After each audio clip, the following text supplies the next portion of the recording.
So Lucid is a first-person suspense puzzle level.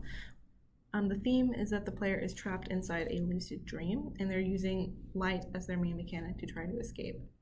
So the two-sentence horror that I used for this is, I must admit, lucid dreaming really is as amazing as people say, but after 2 years, I'd like to wake up again. So again, our player is trapped inside a lucid dream. The primary enemy is a shadow figure which follows the player around, pulled from Jungian psychology, which is keeping the player trapped in the lucid dream. And as it's a shadow, using light to try to drive back the shadow makes sense there. And also trying to fill the room with light in order to wake up from this dream makes sense too. So puzzle elements and suspenseful elements all are oriented around controlling light and shadow.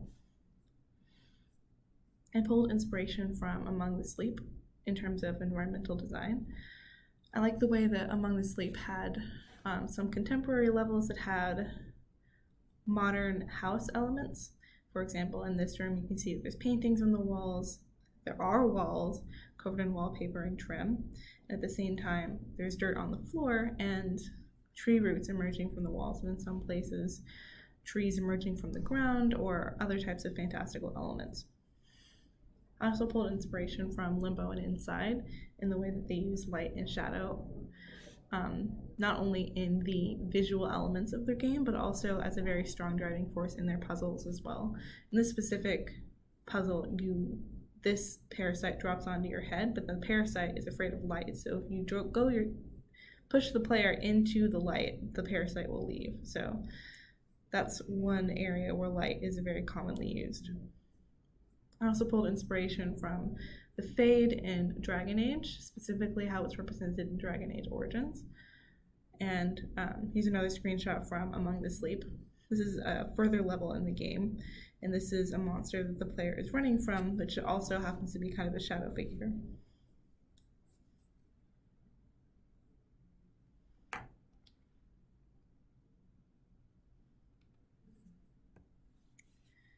So onto the paper map.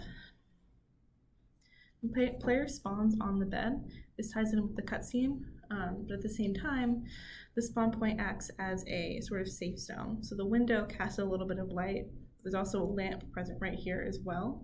So if the player at any point feels too unsafe anywhere else in the level as a result of having all of their light put out, you can always run back to the spawn zone and they'll be in a pool of light and categorized as safe. There's a few other spooky elements in the game, such as the phantom shadow creature thing, which will appear here. And as the core mechanic of the game is light, the player has a lighter that they can use to light different small puzzles in the room in order to unlock a puzzle, which will light the larger candles in the center of the room.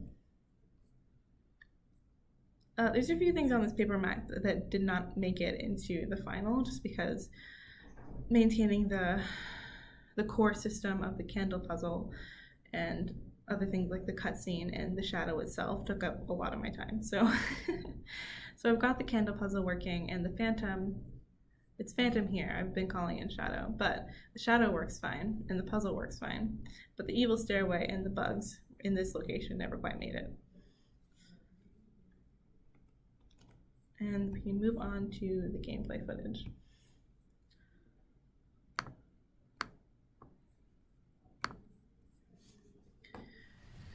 So we start with the two-sentence horror appearing on screen.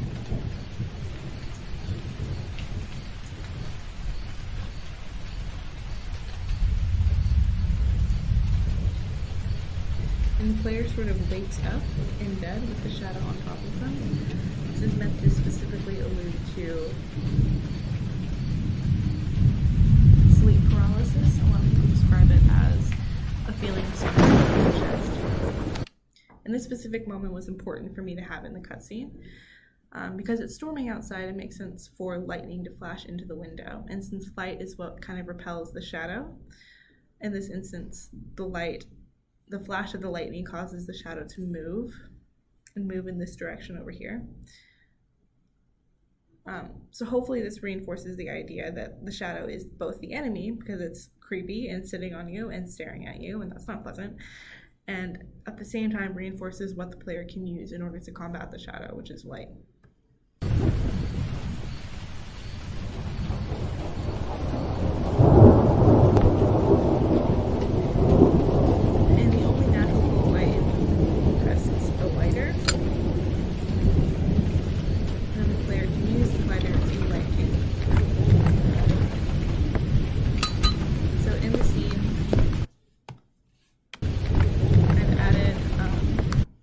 purple fog that is hopefully sort of subtle, but it's meant to add a little bit more of a dreamy feel to the level, as well as these nature elements like trees and the grass.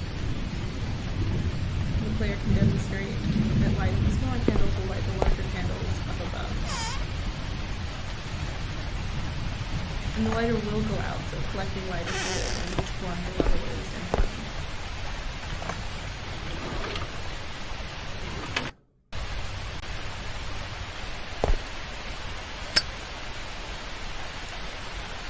See there, the lighter needs to be refilled. It only lasts 30 seconds at a time before it needs to be refilled. And if the player happens to run out of lighter fluid anywhere in the middle of the spawn zone, the spawn location, then they'll end up in complete darkness and therefore categorized as unsafe by the game. So this is our first. Honestly, our only need is for the shadow appears and then disappears. When the shadow disappears, all light also goes out in the level, including the light in the player's hand.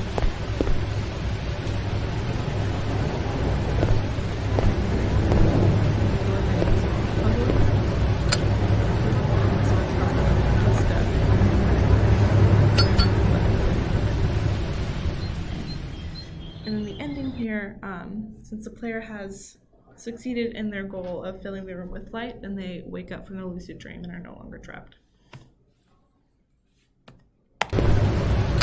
This is kind of the real goal of this level. In order to be, in this specific instance, the player is running from the shadow figure, trying to fill the room with light, desperately trying to get to this candle, and then at that last moment, their lighter runs out of fluid and they quickly have to refill it. In this playthrough, I picked up lighter fluid in advance, knowing that I would need it later, but a player playing it for the first time wouldn't necessarily know that, so they would be kind of stuck wandering around in the darkness and navigating to candles that are already lit or the only lamp that stays lit in order to try to find lighter fluid. So I'm hoping that the combination of the resource management with the puzzle elements and how the puzzle elements specifically limit visibility combine in a way that makes it scarier